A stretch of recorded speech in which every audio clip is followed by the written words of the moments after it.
बिस्मिल्लाहिर्रहमानिर्रहीम। अस्सलाम वालेकुम स्टूडेंट्स। जैसा कि हमने अपने सिस्टम को ऑनलाइन स्टडी पे शिफ्ट किया था, हम ऑथेंटिकेशन के टॉपिक को डिस्कस कर रहे थे इंफॉर्मेशन सिक्योरिटी के अंदर।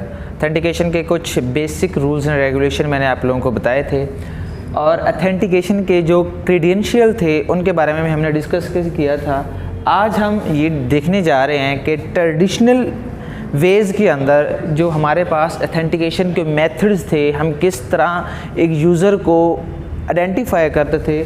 सबसे पहले जो ट्रेडिशनल मेथड में हमारे पास था कि हम ये देखते थे कि व्हाट यू नो ऑथेंटिकेशन के अंदर, कि आप व्हाट यू नो आप क्या जानते हैं, आप कैसे एक मशीन से ऑथेंटिकेट कर सकते हैं एक यूज़र को।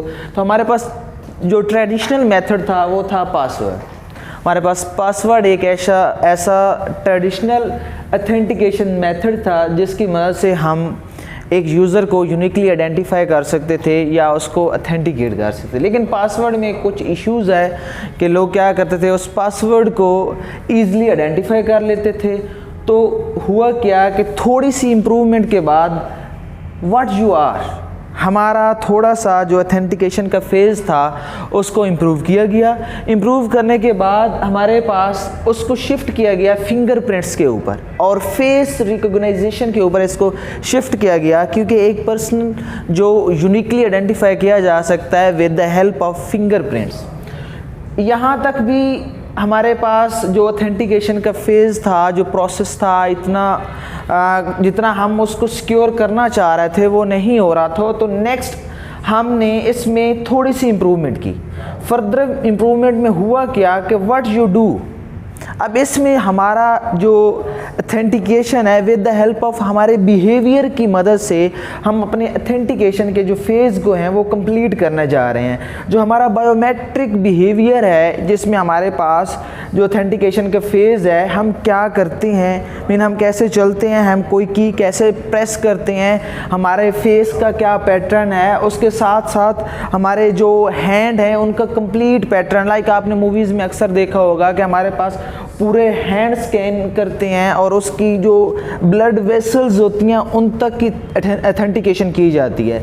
अब जैसे ही बायोमेट्रिक बिहेवियर की बात आई तो उसमें हमने इसको दो पार्ट्स में डिवाइड कर दिया। जो बायोमेट्रिक बिहेवियर था जिसकी मदद से हम ऑथेंटिकेशन को परफॉर्म कर रहे थे वो दो पार्ट्स में डिवाइड हुई। सबसे पहली है फिजियोलॉजिकल और दूसरी है बिहेवियरल। अब जो फिजियोलॉजिकल है वो हमारे पास यहाँ पे भी कुछ कंप्लीट हो रही थी, कुछ फुलफिल हो रही थी, जिसमें हमारे पास फिंगरप्रिंट आ रहा था या फेस रिकॉग्नाइजेशन का जो ऑथेंटिकेशन थी उसकी वजह से हो रही थी। लेकिन इसके साथ साथ हमने बात की कि हमारे पूरे हैंड को स्कैन करना और उसकी इवन के अंदर जो वेसल्स हैं उन तक वेन्स को भी स्कैन करना, ये हमारे पास फिजियोलॉजिकल में आ रहा था। लेकिन जो इम्प्रूवमेंट हुई हमारे पास बायोमेट्रिक बिहेवियर के अंदर, ऑथेंटिकेशन के अंदर, वो था बिहेवियरल ऑथेंटिकेशन। अब बिहेवियरल ऑथेंटिकेशन में क्या आता है कि आपका फेस नहीं, आपकी जो वॉइस है वो इसके अंदर आ रही है। कैसे? सबसे पहले जो बिहेवियरल ऑथेंटिकेशन है विद द हेल्प ऑफ की स्ट्रोक।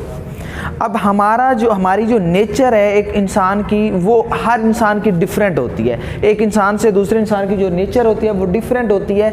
इस बात को आइडेंटिफाई किया गया, इसके ऊपर रिसर्च की गई कि एक इंसान की स्ट्रोकिंग कर रहा है, कीबोर्ड के ऊपर टाइपिंग कर रहा है, तो आफ्टर रिसर्च ये बात शो हुई कि जो हर इंसान का जो की स्ट्रोकिंग का पैटर्न है वो डिफरेंट होता है। एक इंसान अगर एक अंदाज में की स्ट्रोक कर रहा है, टाइपिंग कर रहा है, तो दूसरा इंसान उस अंदाज में टाइपिंग नहीं करेगा। ये आफ्टर रिसर्च इस तरफ हमारे ऑथेंटिकेशन के फेज़ को शिफ्ट किया गया, क्योंकि की स्ट्रोकिंग का पैटर्न हर इंसान का अलग था। इसलिए हमने इसको पासवर्ड के अंदर इंक्लूड करना चाहा, जिससे हमारा जो ये सिक्योरिटी का सिस्टम था वो स्ट्रॉन्ग हो रहा था। अगर हम सिंपल पासवर्ड की बात करें तो हम नॉर्मली कोई एक सिंपल सा पासवर्ड रखते हैं, लेकिन अगर हम की प्रेस कर रहे हैं, कोई ऊपर से हमें फॉलो कर रहा है तो हमारा पासवर्ड जान सकता है। लेकिन जो की स्ट्रोक है वो बिहेवियरल ऑथेंटिकेशन है कि वो आपके बिहेवियर के अकॉर्डिंग कोई नहीं हो सकता। ये आफ्टर रिसर्च इस की स्ट्रोक वाले पासवर्ड को हमारे सिस्टम के अंदर ऑथेंटिकेशन के फेज़ के अंदर इंक्लूड किया गया और उसके साथ सिग्नेचर और वॉइस, हर इंसान की जो वॉइस है वो एक दूसरे इंसान से अलग होती है और इसकी बुनियाद पे एक इंसान जो है वो यूनिकली आइडेंटिफाई किया जा सकता है और इसलिए इनको भी हमारे पास ऑथेंटिकेशन के अंदर इंक्लूड किया गया। अब थोड़ा सा हम की स्ट्रोक के बारे में देख लेते हैं कि हमने ये बात तो कर ली कि विद द हेल्प ऑफ की स्ट्रोक जो हम हैं इसको यूनिकली आइडेंटिफाई कर सकते हैं। अब की स्ट्रोक में जो हम की स्ट्रोकिंग का पैटर्न होता है जिसकी वजह से हम यूनिकली आइडेंटिफिकेशन करते हैं, उसमें हमारे पास 2 टाइम होते हैं। की स्ट्रोकिंग के पैटर्न को आइडेंटिफाई करने के लिए हमारे पास 2 टाइम है, एक डेवल टाइम है और एक फ्लाइट टाइम है। अब डेवल टाइम लाइक हमारे पास ये बटन है, कोई भी की है, सिंगल की, ये दूसरी की है, हम लिख लेते हैं ये ए है और ये हमारे पास बी है।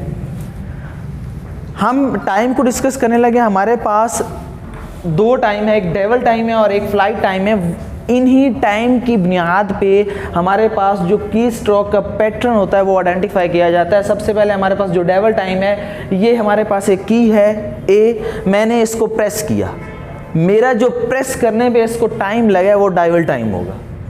और दूसरा टाइम है फ्लाइट टाइम, वो है बी, मैंने इसको प्रेस किया ए की को और इसके बाद मैंने बी की को प्रेस किया। इन दोनों के दरमियान, इसको रिलीज़ करने में और इसको प्रेस करने के दरमियान जो हमारे पास टाइम लग रहा है वो फ्लाइट टाइम है। आपकी जो की स्ट्रोकिंग का पैटर्न होता है जिसकी बुनियाद पे वो आइडेंटिफाई किया जाता है यूज़र को यूनिकली, वो आपके पास 2 टाइम है, डेवल टाइम और फ्लाइट टाइम। डेवल टाइम आपके सिंगल की को प्रेस करने में जितना टाइम लग रहा है और फ्लाइट टाइम आपका प्रीवियस की को रिलीज़ और नेक्स्ट की को प्रेस करने में जो टाइम उसके ड्यूरिंग जो टाइम होता है वो आपके पास फ्लाइट टाइम होता है। और आपका जो कंप्लीट की स्ट्रोकिंग का पैटर्न आइडेंटिफाई किया जाता है, आपकी टाइपिंग या आपकी की स्ट्रोकिंग के जो पैटर्न आइडेंटिफाई किया जाता है वो इन्हीं दोनों टाइम्स के अकॉर्डिंग होता है और इसी बुनियाद पे आपको यूनिकली आइडेंटिफाई किया जाता है और इसी बुनियाद पे इसको आपके ऑथेंटिकेशन के फेज़ के अंदर इंक्लूड किया गया है। और शुक्रिया स्टूडेंट्स।